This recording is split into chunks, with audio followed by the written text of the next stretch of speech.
Bem, boa tarde a todos.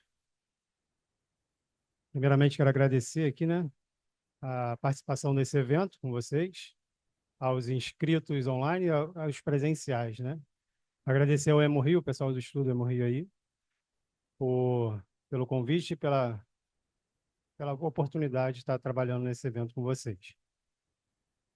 Bem, meu tópico é um pouco duvidoso, novidade para alguns, mas uma realidade desde 2016. Eu atuo desde 2016 nessa área e conforme já pela apresentação da CAT, consegui juntar algumas informações que são necessárias para a gente atuar dentro dessa área da nova, né, de perícia. Não é uma novidade para a área de radiologia só, é para todas as áreas. Posso falar para vocês que tanto a radiologia quanto a enfermagem, a medicina, a veterinária, a odontologia, isso é um ato que vem se fortalecendo dentro das faculdades, dentro da formação, seja ela técnica ou graduação, mas ao mesmo tempo é uma novidade para aqueles que estão ingressando nessa área. Eu vou passar bem rápido aqui a, a área incompleta, né? Como a radiologia se encaixa. Então, a importância, né? A importância da radiologia na perícia judicial, eu resumi ela em dois pequenos parágrafos. A radiologia na perícia judicial ela é a chave para desvendar a verdade invisível, transformando imagens em evidências cruciais para a justiça, né? E a radiologia na perícia judicial ela atua como os olhos da justiça, revelando detalhes ocultos e fornecendo provas essenciais para a tomada de decisões judiciais precisas e imparciais. Alguns devem estar se perguntando, mas como que o técnico vai atuar passando essas informações para uma área jurídica, né? Se tem médicos, odontólogos, veterinários. A gente fala sobre aquilo que a gente produz. Então, é sobre a imagem, é sobre aquilo que a gente consegue ver na imagem, como produzir. Então, tudo está trabalhado em cima disso. Isso vai ajudar tanto aos médicos, aos odontólogos, quanto os veterinários, e quanto os advogados e o próprio juiz a tomar uma determinada decisão sobre um caso. O que é a perícia judicial e o papel do perito? Uma responsabilidade muito grande, né? Quando a gente começa a falar sobre a área jurídica, envolve muito o que a nossa amiga professora Osana esteve aqui falando sobre a ética, sobre o compromisso, sobre a humanização e sobre a sua responsabilidade. A gente trabalha em cima de leis, seja elas leis de regulamentação do nosso conselho de formação, também sobre os códigos penais. Então, a gente entra numa área jurídica, então a gente responde em todos os atos. A perícia judicial é a ponte entre a ciência e o direito, onde o perito atua como um guia especializado, né? Transformando o conhecimento técnico em evidências decisivas para a justiça. Em todo momento, o que nós vamos conseguir trazer de informação não importa para qual área está se caminhando, ou seja, não tem o autor nem o réu. O que a gente está nesse momento produzindo são provas de algo real que conseguimos ver em parte técnica, seja ela de imagem, seja ela no raio-x, na tomografia, na ressonância, na densitometria óssea, seja ela na mamografia, seja ela na hemodinâmica, ou voltada à medicina nuclear, radioterapia, na radiologia industrial, na radiologia odontológica. Então, tudo que nós, como técnicos, produzimos de imagem, a gente consegue visualizar para orientar e comprovar a veracidade de algumas imagens e não deixar passar por despercebido algumas coisas que foram citadas naquele exame. Falando disso, né, a gente falou sobre como ele vai atuar, então, em cima da lei, em cima do nosso conhecimento técnico, produzindo tanto um parecer técnico quanto um laudo técnico. Então, já que a gente está falando sobre isso, a gente tem as legislações, né, que são relevantes e a aplicação da perícia em casos judiciais. Então, o perito ele não se forma em perito, ele não está ali formado em perito, na verdade, ele já atua diretamente nessa área técnica dele, de conhecimento. Então, a partir do momento que você domina aquela área, você tem proporções melhores para falar sobre esse caso. Quando eu cheguei aqui hoje no Hemorrio, eu estava conversando com um colega meu ali fora, né, o Jorge, e ele estava falando sobre uma, uma pequena partezinha, né, citada, né, Jorge? Quando ele foi esclarecer como que o exame foi feito para alguém leigo, vamos dizer assim, né, advogado, juiz, que não sabe como funciona. E a partir do momento que ele detalhou cada detalhe de como é feito o exame, de cada área anatômica encontrada, de cada o que, que era a imagem em si, radiolúcida, radiopaca, informações técnicas, a pessoa olhou para ele e falou: Poxa, você poderia estar atuando na nossa área aqui jurídica como perícia. E é isso mesmo.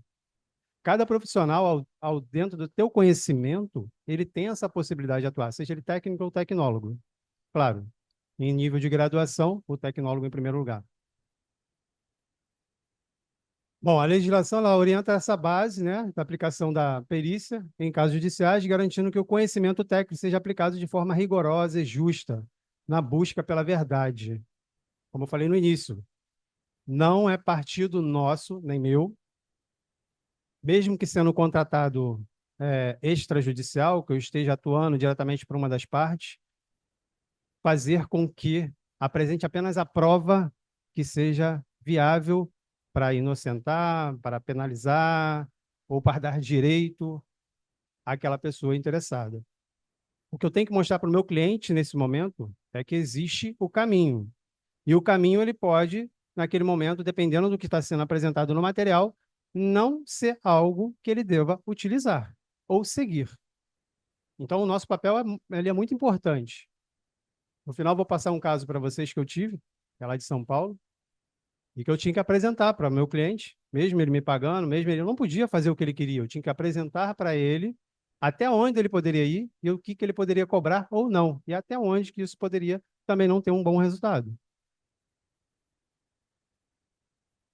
Então, trazendo pela parte da legislação, né, falar no Código Penal, a gente tem o artigo 159, né, que estabelece as diretrizes para a realização dos exames de corpo de delito e outras perícias no âmbito judicial, porque a gente tem duas esferas específicas, tá? A gente pode estar trabalhando tanto na área criminal, e aí eu tenho o perito oficial, e eu posso também estar trabalhando na área judicial, que aí é por nomeação do TJ da região. Então, para não ficar muito difícil, né, quando a gente fala sobre a área de perícia, né, a gente volta lá para a área da radiologia forense, né? Quem já ouviu falar sobre radiologia forense aqui? Eu acho que todo mundo, né? Agora, quem tem acesso à radiologia forense? Poucos, né? Mas, na verdade, todos. Porque a radiologia forense, no teu exame que você faz no dia a dia, dependendo do setor que você esteja, se for uma emergencial, você vai ver imagens da radiologia forense circulando. Então, na radiologia forense, a gente fala muito sobre isso. O que é o papel do técnico ou tecnólogo na radiologia forense? A identificação das imagens, construções das imagens, como ele pode contribuir, né, para que a gente possa identificar um corpo, um indivíduo, ou num processo criminal, onde que teve, vamos dizer assim, uma briga e as pessoas se atacaram e se feriram. Você tem projeto de arma branca, se a gente está falando sobre pelo PAF ou pela arma branca, né, que é o projeto de arma de fogo, ou por arma branca, né, que a gente, tudo aquilo que seja produzido, utilizado para uma violência. Então, você faz as imagens para que elas possam ser consideradas pelo perito oficial, uma análise e dizer como que foi que ocorreu ou a identificação do indivíduo. Então, a gente atua realizando imagens. Quando a gente fala sobre perito judicial, não necessariamente você realiza imagens. Só se você for fazer algo que seja para utilizar como prova. Então, na maioria das vezes, você pega imagens já produzidas. E, na maioria das vezes, o caso já passou pela esfera do perito oficial. Tá? Então, temos ali o perito oficial, que a gente está apontando como as perícias devem ser conduzidas, os peritos oficiais com diploma de curso superior. Esse perito oficial, ele não é nomeado, ele fez um concurso, passou, está lá, né, trabalhando na Polícia Federal ou Civil, e ele está diretamente ligado como perito oficial. Ele é o primeiro a chegar na área do crime, na área que foi que ocorreu um incidente, para poder pegar os primeiros relatos. Tem um perito não oficial, né? Esses peritos não oficiais, isso é quando não houver o perito oficial disponível, aí a perícia pode ser feita por duas pessoas idôneas com diploma superior, preferencialmente na área específica. Aí você vai falar assim para mim, existe a possibilidade de não ter um perito oficial disponível? Bom, a gente até tem, mas os concursos voltados para a área de perícia judicial ainda nem sempre abrem vagas para técnicos e tecnólogos em radiologia. Alguns estados já conseguiram, mas é muito difícil ver um edital com essa nomenclatura. E com isso, as pessoas que realizam a perícia como perito oficial nem sempre têm total conhecimento daquilo que está precisando ser visto. Então, em alguns casos, o perito pode ser formado em biologia, psicologia, administração, pode ser formado em medicina, e aí ele vai para uma cena que ele, opa, aqui eu estou cego. Já ouvi falar sobre isso aqui, mas o que eu vou relatar sobre isso? Então ele se abstém. Ele prepara o seu preparatório e informa que ele precisa de um perito, nesse caso aqui, não oficial, e aí vão ter que ser duas pessoas, e por que duas? Porque o relato das duas podem ser diferentes. Então, como ela não é oficial, eu preciso de dois relatos para que o perito oficial consiga, sim, produzir o laudo dele. Então, até nesses casos, você pode ser convidado, chamado para poder fazer esse atendimento. Então, compromisso dos peritos, né? Os peritos são oficiais, devem comprometer-se a desempenhar bem a função. Isso é regra em qualquer lugar, seja para perito ou seja para área técnica ou tecnólogo. Os direitos das partes, né? O Ministério Público, acusação ofendido, o querelante, o acusado podem formalizar quesitos, perguntas e indicar assistências técnicas. Isso acontece muito nos processos, né? Eles participam do processo em si, só que o que acontece? Ele pede uma participação, né? E vai vir a nomeação, a solicitação em processo, e o processo já está em andamento, e aí vem a solicitação, onde que você vai vir apresentar o seu parecer técnico ou o seu laudo técnico para que seja introduzido junto com o processo e possa ser analisado por todos. A atuação do assistente técnico, aqui a gente entra com um técnico em radiologia, né? Muitos falam, bom, para ser perito tem que ser graduado. Eu entrei em 2016 e não era graduado como tecnólogo, cursava na época. E uma das questões que eu vou mostrar numa das próximas resoluções, que apresenta pelo CNJ, ela indica isso. Qualquer profissional na tua área, independente da tua graduação ou não, dentro do teu conhecimento, expertise, apresentando as documentações necessárias, passando pelo hall de checklist do que precisa, ele pode estar atuando como perito dentro do teu regional. Então, a gente falou sobre o assistente técnico, além de ser perito, você também pode ser o assistente técnico. O assistente técnico ele ajuda o perito, seja extrajudicial ou perito oficial. O esclarecimento, as partes podem requerer oitivas dos peritos, né, para esclarecer pontos da perícia, apresentar assistentes técnicos que podem ser inquiridos e apresentados pareceres. Isso acontece num processo, em geral, às vezes você monta um processo, você vai lá, faz um parecer, você faz um laudo técnico, você encaminha. Tudo aquilo que você produziu tem que estar disponível para que as outras partes possam fazer a mesma análise da qual você chegou com conclusão. Então, eu não posso simplesmente querer defender um colega ou o meu contratante e não disponibilizar o material pelo qual eu utilizei. Se é um material verídico, né, de utilização, eu preciso incluir ele no processo e deixar disponível.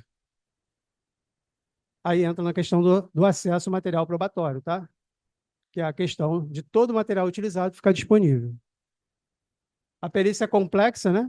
Em casos complexos que envolvam mais de uma área de conhecimento, pode haver designação de mais de um perito oficial e a indicação de mais de um assistente técnico por parte das partes envolvidas. Então, eu posso ter um oficial, como eu falei no início, eu posso ter dois oficiais, peritos oficiais, eu posso ter outros nomeados e ainda posso ter os assistentes técnicos. Então, é muita gente que pode estar trabalhando dentro de um processo, se esse processo for um processo que exista uma necessidade de informação técnica suficiente para chegar a uma decisão judicial. E aí, pegando pela lei, a gente tem aqui o Conselho Nacional Jurídico, em 2016, né? Ele regulamenta o cadastro de peritos segundo as regras do novo CPC, né, que é o Código de Processo Civil. A atuação do perito para auxiliar magistrado, quando prova do processo depender de conhecimento técnico e científico, for regulamentada pelo Conselho Nacional de Justiça, por meio da Resolução 233 de 2016, aprovada no plenário virtual. Eu já falo aqui para vocês sobre isso, que desde 2013, mais ou menos, eu conhecia a radiologia forense, eu já conhecia a odontológica desde 2012. E depois de passar pela odontológica, pela médica, eu conheci a radiologia forense. Aí, quando eu conheci a radiologia forense, eu fiquei, assim, apaixonado pela radiologia forense. A forma de como utilizar o nosso conhecimento técnico, a produção de imagem. Fazer uma imagem que não tem artefatos, às vezes é um pouco até chato, né? Que você faz, é bom para o paciente, mas é chato porque você não achou nada, está tudo normal. Quando você encontra algo que é duvidoso, ou seja, que requer uma descoberta, uma investigação, chama mais atenção. Até mesmo para saber como que aquilo aconteceu. Quem já não atendeu alguém que caiu de bicicleta e quebrou um braço e, na verdade, não foi uma bicicleta, né? Foi uma outra coisa, só que ele está escondendo. Então, quando você entende a radiologia forense, você consegue entender como que aquilo aconteceu, observando as imagens externas e internas e reproduzindo elas. Essa é uma das partes que mais me chamou a atenção.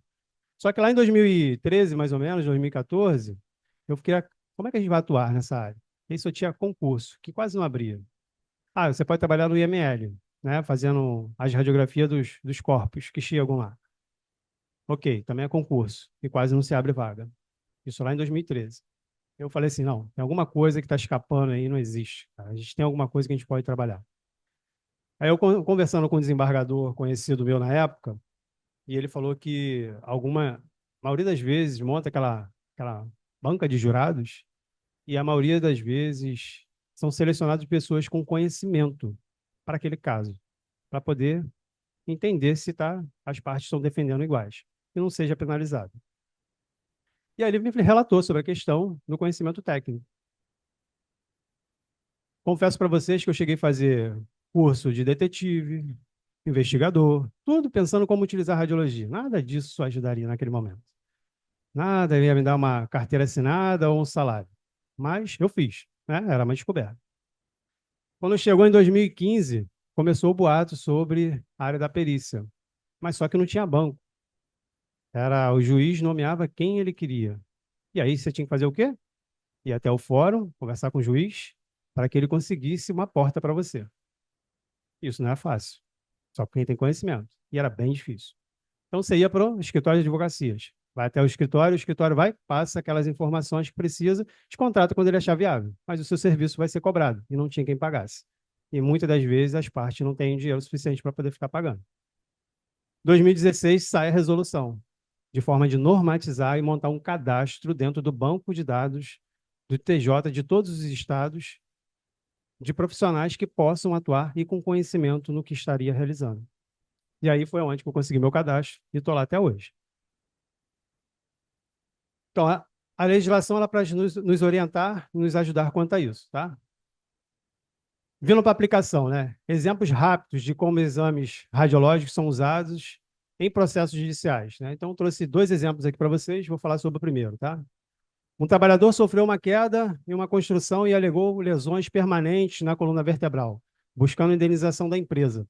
Os exames radiológicos, incluindo raio-x e ressonância magnética, foram essenciais para confirmar a existência de fraturas nas vértebras, a hérnia de disco comprometida.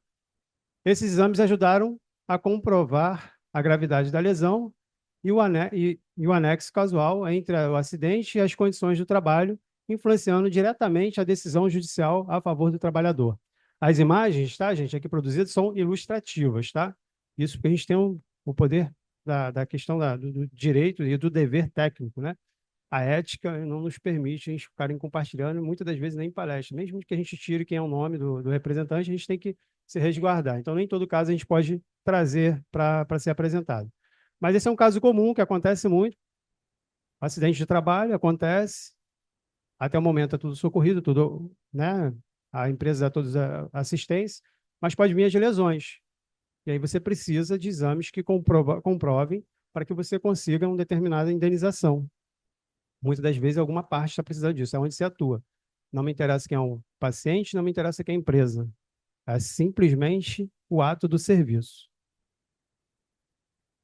O exemplo 2 é uma responsabilidade médica, muito contestada, né? Já tive muito pedido de impugnação, porque eu era técnico e tecnólogo e não poderia falar sobre um laudo dado pelo médico. E, na verdade, eu não falava sobre o laudo, eu falava sobre a parte técnica, sobre os exames, sobre o que está vendo no exame. Quem decide se o laudo estava certo ou não é o juiz, não vai ser eu. Então, aqui nesse caso aqui, é um caso de suposta negligência médica em um paciente que alegou que a fratura no fêmur não foi diagnosticada corretamente após uma consulta de emergência, resultando nas condições complicadas, as complicações graves, né? Aí a tomografia computadorizada realizada posteriormente foi usada como prova para a perícia judicial para demonstrar que a fratura estava presente na data da consulta e que houve falha na interpretação inicial do exame de raio-x. Com base nesses exames, o tribunal determinou a responsabilidade do hospital e do médico, resultando na indenização ao paciente. Normalmente, a indenização ultrapassa de R$ 200 mil. É pesado quando acontece essas negligências. Então, o médico não quer perder, o hospital também não. Eles contratam um monte de perito também da área deles para poder colocar e questionar. Aqui entra o questionamento, vem várias perguntas que o perito deve analisar e trazer provas que comprove a resposta que ele for dar. E aí, um caso desse aqui, mais uma vez, não tem parte, nem o médico, não defendendo o médico, nem o hospital e nem o cliente. É trazendo para ele a verdade para saber se ele está indo pelo caminho correto. Nesse caso aqui era um caso verídico, né? A fratura passou despercebida, o paciente tomou a medicação necessária, passou, e logo depois ele viu que realmente a dor não passava, e num novo exame constatou a fratura, e aí em seguida a tomografia após a cirurgia. Bom, os principais, né, exames, né, utilizados são raio-x, tomografia e ressonância, mas volta a lembrar, não deixa de voltar para os outros exames, tá, gente? Os outros exames também são importantes, dependendo do caso. Então, os principais exames utilizados são esses. O raio-x implementa utilizado para, nesse caso ali, para detectar fraturas ósseas, deslocamento e outras lesões estruturais, sendo uma ferramenta básica e rápida na execução. A tomografia, né, oferece uma visão mais detalhada em cortes transversais, permitindo a avaliação precisa de lesão complexa como traumatismo cranianos e fraturas múltiplas, e a ressonância, fundamental para avaliar tecidos moles como ligamentos, tendões, cérebro, sendo crucial em caso de lesões musculoesqueléticas, neurológicas também. Nesse caso aqui é importante, aí eu coloquei até uma imagem para vocês, que a parte da radiologia odontológica ela é muito utilizada na identificação e no próximo caso que eu iria passar aqui para vocês. Esse é um caso verídico, assim, realizado por mim, tá? Que a perícia foi realizada, contratada, extrajudicial, tá? Voltada para a comparação de imagem radiográfica antes e depois de uma cirurgia ortognática. Essa cirurgia é uma cirurgia de correção, tá? É uma deformidade de crescimento anatômico, seja ela na mandíbula ou na maxilar, que dá um aspecto de estética um pouco desregular no paciente. E aí o que acontece? Ele se submete a uma cirurgia para fazer essa correção e ficar uma harmonia melhor. Nesse caso aqui, o procedimento cirúrgico a ser realizado seria uma osteotomia de Lefort 1, que é somente um cortezinho na mandíbula, que é para poder trazer a mandíbula para uma posição mais correta, melhorar a mordida, a fala e a parte estética. O caso se estendeu com erro médico durante a cirurgia. Como vocês podem ver, aqui a gente tem uma cirurgia realizada no maxilar e na mandíbula, que foi uma decisão tomada durante o procedimento cirúrgico já. Então, eles não só fizeram a osteotomia de mandíbula, como de maxila também. Porém, colocado várias placas de sustentabilidade para poder trazer a posição correta do maxilar e da mandíbula. Por março, vamos dizer assim, por falta de sorte, vamos dizer assim, da cirurgia, durante a cirurgia, a perfuração do, do parafuso cirúrgico, que prende uma das placas, atingiu o sacro, a parte do saco lacrimal. E aí, atingindo o saco lacrimal, o paciente tinha uma pequena deformidade de chorar sem perceber, né? Ou seja, ficava lacrimejando, e a parte orbital dela ficou um pouco alterada. Eu não tenho imagem aqui porque eu não posso colocar. O que que eu fiz? Trouxe as informações, mostrando para eles onde se encontrava, e apresentei para eles aqui as mensurações pós-cirurgia e as perfurações aonde que ocorreu. Aqui a gente tem uma radiografia, teleradiografia antes e pós-cirurgia, que demonstra, que não vai dar para ver perfeitamente, mas demonstra que nós tivemos uma grande irregularidade na cirurgia. Ou seja, o queixo ficou mais abaixado, a mandíbula, a maxila ficou mais elevada e mais para frente, não permitindo que os molares se encostassem ao morder. Então, dificultou, piorou mais do que estava antes. A paciente entrou na justiça contra o hospital universitário para poder conseguir o reparo e a indenização. Depois disso, depois daquela cirurgia, ela passou por mais 8 ou 9 cirurgias. Bom, qualidade e precisão dos laudos. Aqui eu não vou nem ler isso aqui para vocês, mas vou dizer, a qualidade do laudo é a identificação do perito. Então, ela tem que ter início, meio e fim, trazendo informações técnicas e comprobatórias de imagens que fortalecem aquilo que você está passando. Finalizando para vocês, quem tiver interesse, tá?